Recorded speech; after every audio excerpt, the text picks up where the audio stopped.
Hello, everyone. I want to talk to you a little bit in this presentation about some of the key concepts that you'll meet in All Quiet on the Western Front in the first three chapters. Specifically, I want to talk about some of the ideas that relate to the main theme and some of the character development that we're seeing.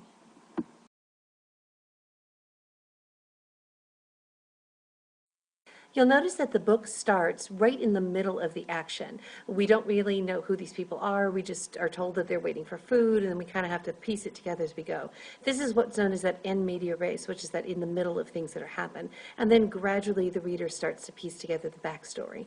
We have a chance to meet some of the cast of characters, and we have this interesting juxtaposition, that side-by-side placement of both the horrible things and the normal.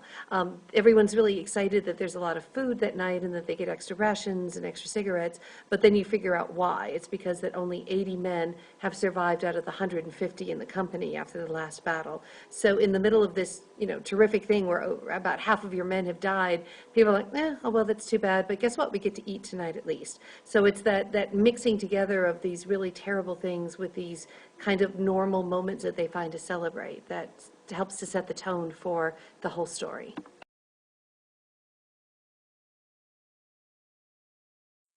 We're introduced to the idea of the soldier's life.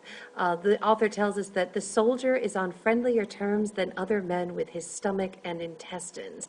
And we have in these opening moments these scenes of both eating outside, but also the latrine boxes that they all sit in outside. You notice that the men are taking pleasure in these sensory things, what they can actually see and feel and touch and experience in that moment, their immediate situation. They can't control what's going to happen to them in the future with the war, so they might as well relax and take what small moments of pleasure right now that they can. This is kind of what we talk about with the existentialist thoughts or ideas, and we're going to explore that more deeply as we get further on into the story.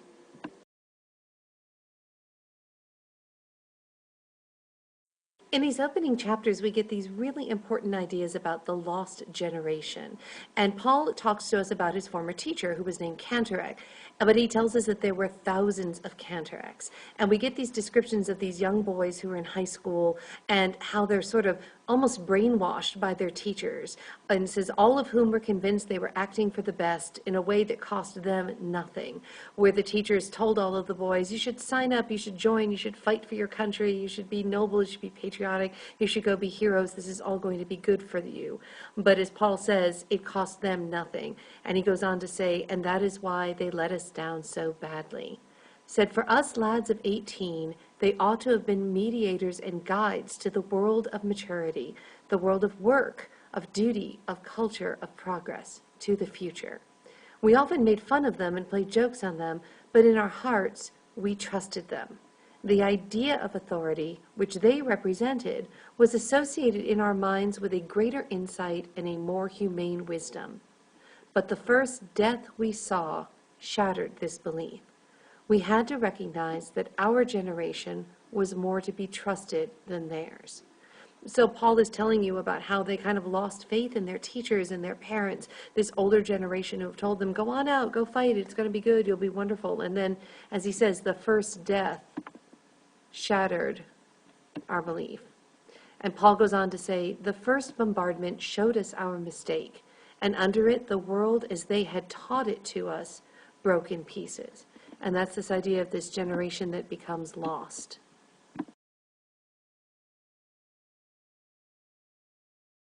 In the middle of all this, though, you get the sense of these soldiers and these students' dedication and acceptance. Paul says, while they continue to write and talk, we saw the wounded and the dying. While they taught that duty to one's country is the greatest thing, we already knew that death throes are stronger. But for all that, we were no mutineers, no deserters, no cowards. They were very free with all these expressions. We loved our country as much as they. We went courageously into every action, but also we distinguished the false from the true. We had suddenly learned to see, and we saw that there was nothing of their world left. We were all at once terribly alone, and alone we must see it through. So you get this sense again of this lost generation, that everything that they've lost, but at the same time better able to see the truth of the world than the older generation was.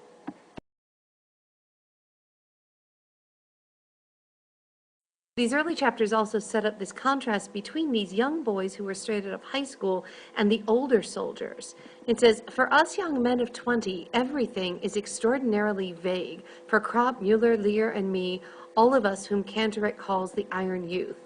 And then Paul goes on to talk about the older men, says, all the older men are linked up with their previous life. They have wives, children, occupations, and interests. They have a background which is so strong that the war cannot obliterate it.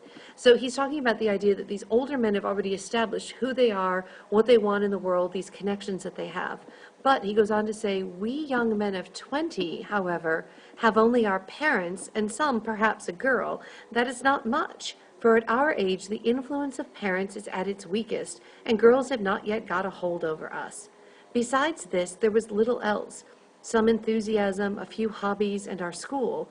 Beyond this, our life did not extend, and of this, nothing remains. So Paul is talking about how they really didn't have anything to make them into the next world, but they've lost everything from their past, from their high school and childhood existence. Kantorek would say that we stood on the threshold of life, and so it would seem. We had as yet taken no root. The war swept us away. For the others, the older men, it is but an interruption. They are able to think beyond it. We, however, have been gripped by it and do not know what the end may be. We know only that in some strange and melancholy way we have become a wasteland. At the same, we are not often sad. So it's sort of, again, getting back to this idea of this acceptance, even in the middle of all of this horror.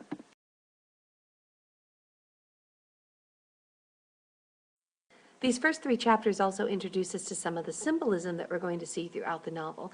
Pay particular attention to Kemmerich boots.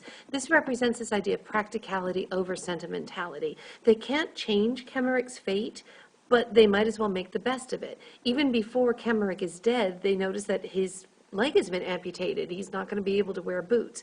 And they know that if one of them don't take the boots, they'll just end up with the orderlies. So these boots represent survival and protection, and also reinforces this idea of camaraderie, that they need to support each other, that Kemmerich would rather one of his comrades in arms had these things and had this protection than just some stranger in the hospital ward.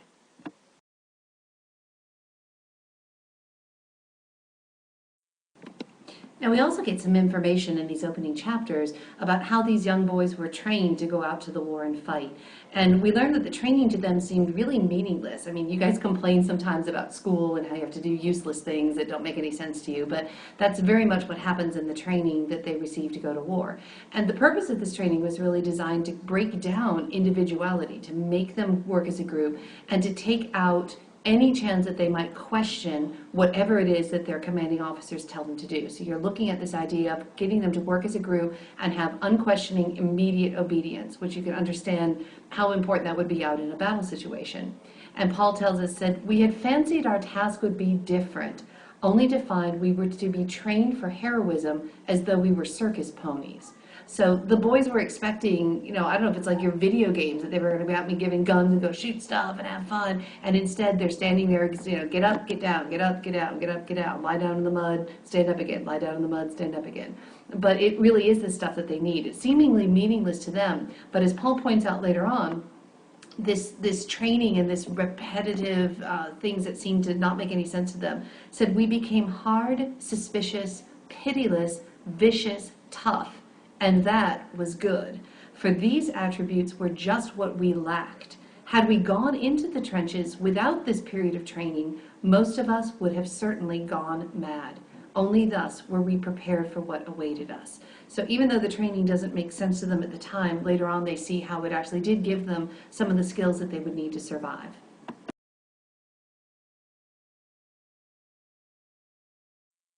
These first three chapters also introduce us to some of the key characters. Obviously, we have Paul Baumer, who's our narrator, and we're seeing everything through his point of view. But we get almost an entire chapter for chapter 3 about Kaczynski.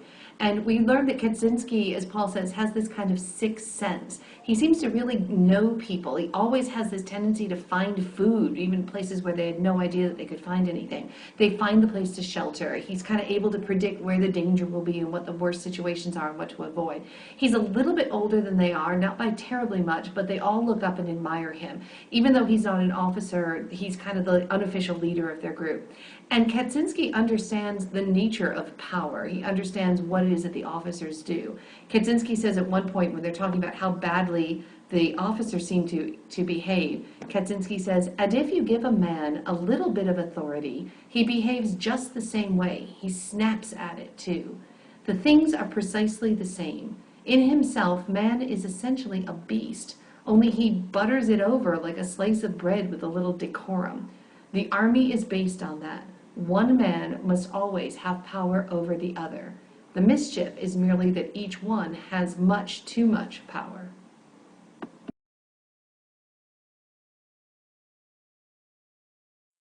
Now, in the back of your All Quiet on the Western Front packet, there's a chart.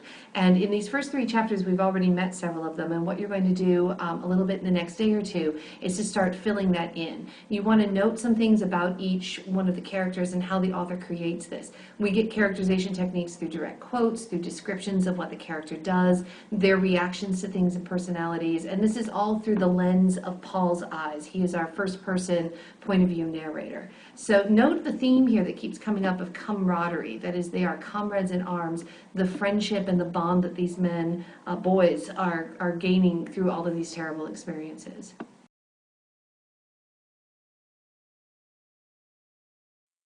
Paul also spends some time in chapter 3 introducing us to Himmelstas, who was indeed their training officer. We find that he was a former postman. This was a mailman. As Kaczynski says, who now has been given power. He's now an officer. And we learn that power for Himmelstas turned him into a real bully. And they tell this sort of amusing story about how they get revenge on him one night by waiting for the time that he's coming back from the tavern and he's been drinking, and they come out with a blanket and throw it over him so he has no idea who this is, and they kind of beat him up, and then they pull down the back of his pants and they spank him out there in the public. And the word comes at the end of the chapter that he's kind of lost his cushy job back where it's safe, training the new recruits, and he is now being sent up to the front to fight. And the men are both sort of amused by this and a little bit worried because they don't have a lot of respect for him, and they're worried that he may be put in a position of power over them and be making some decisions that could very well save or lose their lives.